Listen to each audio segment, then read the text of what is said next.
L'activité sismique est répartie le long des failles, zones de rupture dans la roche, en général à proximité des dorsales, frontières entre les plaques tectoniques.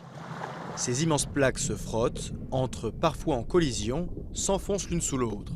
De l'énergie est accumulée le long des failles. Lorsque la limite de résistance est atteinte, il y a rupture et déplacement. L'énergie accumulée est libérée, un séisme se produit. Après la secousse principale, des répliques se produisent. Elles correspondent à des réajustements des blocs voisins de la faille. Ces frictions provoquent des secousses quasi permanentes, généralement imperceptibles par les humains. Les zones sismiques les plus actives dans le monde sont situées en Asie, au Proche-Orient, en Afrique du Nord et en Amérique.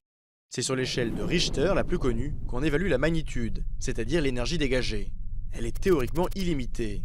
Dans la pratique, aucun séisme n'a dépassé 9,5 depuis celui de 1960 au Chili. L'intensité indique les conséquences du séisme en surface. Elles sont déterminées par l'échelle macrosismique européenne qui comporte 12 degrés. D'une intensité 1, le séisme n'est pas ressenti. Le niveau 12 correspond à une modification totale du paysage. Par la suite, les phénomènes induits peuvent être, entre autres, des glissements de terrain, des avalanches ou des tsunamis.